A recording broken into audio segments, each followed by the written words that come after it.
Hello guys, कैसे हैं आप। शुरू करते हैं हमारी आज की एक नई वीडियो बिना वक्त गवाए। आज हम अपनी वीडियो के माध्यम से जो है चालबाज महिलाओं के लक्षणों का बखान करने जा रहे हैं। तो आप देख सकते हैं कि चालबाज महिलाओं में किस तरह के लक्षण पाए जाते हैं। आप कैसे अंदाज़ा लगा सकते हैं कि ये महिलाएं चालबाज हैं और इनसे किस तरह से दूर रहना चाहिए। तो शुरू करते हैं हमारी आज की एक नई वीडियो।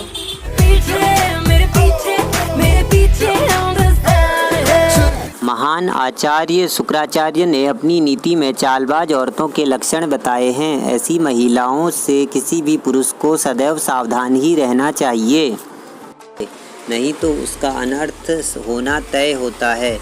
क्योंकि ऐसे पुरुष जब किसी स्त्री के मोह जाल में फंस जाते हैं तो उन्हें मृत्यु के अलावा कोई अन्य चीज़ मुक्ति नहीं दे सकती है। क्योंकि ऐसी दुष्ट स्त्रियों की माया ही ऐसी होती है कि वे बुद्धिमान से बुद्धिमान पुरुष की मति को भ्रष्ट कर देती हैं। इनके सामने बड़े बड़े तपस्वी अपना तपोबल खो देते हैं तो साधारण मनुष्य का कोई ठिकाना ही नहीं है। इसलिए अगर आप भी किसी ऐसी स्त्री के मोह में पड़ रहे हैं तो सावधान हो जाइए, अपने कदम पीछे खींच लीजिए। क्योंकि आप ऐसे मार्ग पर चलने जा रहे हैं जहां से लौटना असंभव है। ऐसा मार्ग आपको अनर्थ की ओर ले जाता है। स्त्री भले ही रूप से सुंदर हो, बातें उसकी मधुर हों, लेकिन उसके मन के अंदर छिपा कपट जानना बड़ा ही मुश्किल कार्य है। बड़े बड़े विद्वान भी स्त्रियों के मन में छिपे कपट को नहीं जान पाते हैं। इसी कारण ऐसे पुरुष ऐसी स्त्रियों के हाथ की कठपुतली बनकर रह जाते हैं और खुद का ही विनाश कर लेते हैं। जो साधारण मानव अपने मन, बुद्धि और इंद्रियों को अपने वश में नहीं कर पाते, ऐसे पुरुष तो ऐसी स्त्रियों के समीप भी न जाएं अथवा ऐसी स्त्री का नाम भी न लें, क्योंकि ऐसी स्त्री उन्हें विनाश की ओर ही ले जाएगी। ऐसी स्त्री का सहवास उन्हीं पुरुषों को करना चाहिए जो अपनी इंद्रियों और अपने मन को वश में कर पाते हों, जो भावनाओं की कदर न करता हो और जिसका मन कठोर हो और किसी द्वारा ठुकराए जाने पर उसे कोई फर्क न पड़ता हो। ऐसा ही पुरुष ऐसी स्त्रियों का सहवास कर सकता है। और जो पुरुष दुख और अपमान सहने की शक्ति न रखता हो, उसे तो कभी किसी दुष्ट स्त्री के समीप जाना भी नहीं चाहिए। इसलिए अगर आपका हृदय कोमल है तो इस वीडियो को अंत तक ज़रूर देखें और जानें कि आपको किस प्रकार की स्त्रियों से दूर रहना है। वैसे देखा जाए तो बार बार यातनाएं मिलने के पश्चात व्यक्ति का हृदय कठोर बन जाता है। ऐसी दुष्ट स्त्रियों का अनुभव आने पर व्यक्ति को दोबारा कभी उनके पीछे नहीं जाना चाहिए। तो आइए आपको बताते हैं कौन सी हैं वो महिलाएं जो बुद्धिमान से बुद्धिमान और शूरवीर तथा महाज्ञानी पुरुषों को भी किसी पतंगे की तरह जलाकर राख कर देती है। सबसे पहली मद पैदा करने वाली औरतों से किसी भी बुद्धिमान पुरुष को सावधान रहना चाहिए।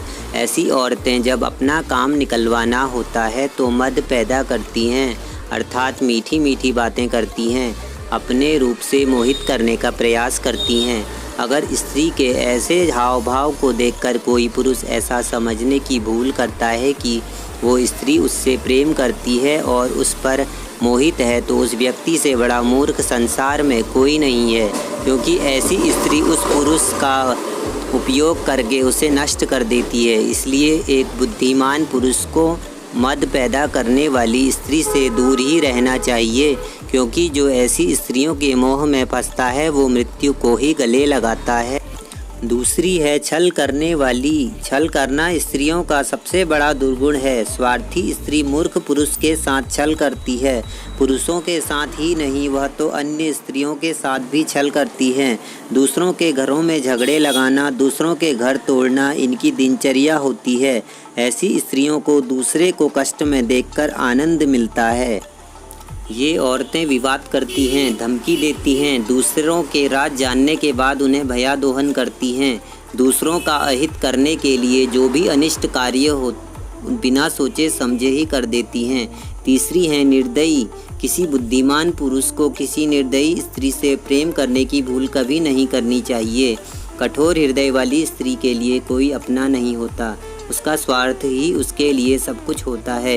एक निर्दयी स्त्री अपनी वासनाओं और आकांक्षाओं को पूरा करने के लिए किसी का भी गला घोट सकती है अथवा विष खिलाकर किसी को भी मार सकती है।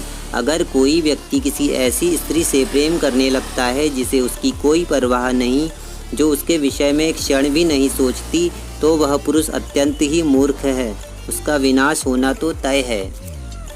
चौथी स्त्री हैं ढोंग रचने वाली। जो स्त्रियां बात बात पर ढोंग रचती हैं अथवा स्वांग रचती हैं, उनसे पुरुषों को तुरंत ही दूर चले जाना चाहिए, क्योंकि ऐसी औरतें अपने फायदे के लिए स्वांग रचती हैं और इनके मोह में फंसे व्यक्ति से कोई भी अनिष्ट कार्य करवा सकती है। जिस प्रकार कैकेयी ने स्वांग रचकर राजा दशरथ को राम जी को वनवास भेजने के लिए विवश किया था, उसी प्रकार ऐसी स्त्रियां ढोंग रचकर अपना स्वार्थ सिद्ध करती हैं। जो पुरुष ऐसी स्त्री के ढोंग से तुरंत प्रभावित हो जाता है और उनका कहा मानता है, तो ऐसे पुरुष का विनाश होना तय है। वह स्त्री उसे एक न एक दिन ऐसी मुसीबत में डाल देगी जहाँ से निकलना उसके लिए असंभव होगा। पांचवी और अंतिम स्त्री है घमंडी। जिस स्त्री को अपने रूप एवं यौवन पर अत्यंत घमंड है, ऐसी स्त्री से प्रेम कतई नहीं करना चाहिए, क्योंकि घमंडी स्त्री दूसरे को तिनके के समान समझती है। जब उसका मन चाहे किसी के साथ होती है और जब मन चाहे वह किसी का भी त्याग कर देती है। ऐसी स्त्री के साथ रहने वाले पुरुष उनके दास बनकर रहते हैं और जिंदगी भर दुख झेलते हैं। तो दोस्तों, ये थे वो स्त्रियों के 5 लक्षण। अगर किसी स्त्री में ये 5 लक्षण में से कोई भी दिखाई दे तो उसके समीप जाना मूर्खता है। इससे अच्छा तो ये होगा कि आप किसी घने जंगल में जानवरों के साथ रह लें। आज के समय में चरित्रहीन व्यक्ति को पहचानना बड़ा ही मुश्किल कार्य है, क्योंकि देखा गया है कि लोग तब तक ही चरित्रवान बनकर रहते हैं जब तक उन्हें कोई मिल नहीं जाता, लेकिन जब उन्हें कोई अपना लेता है या अपने जीवन में महत्वपूर्ण स्थान देता है तो वे अपना असली रूप दिखाने लगते हैं। महिलाओं के विषय में कहा गया है कि वे तभी तक सती सावित्री बनकर रहती हैं जब तक उन्हें कोई चाहने वाला नहीं मिल जाता, और जब कोई पुरुष उनकी जरा भी सेवा कर लेता है तो उस समय के बाद वो स्त्री उसी पुरुष की बनकर रह जाती है। खत्म। बाय बाय, टाटा, गुड बाय। तो गाइज, अगर आपको हमारी वीडियो पसंद आई हो तो लाइक करें, कमेंट करें, शेयर करें, और अगर आप हमारे चैनल पर नए हैं तो हमारे चैनल को सब्सक्राइब करना बिल्कुल भी ना भूलें।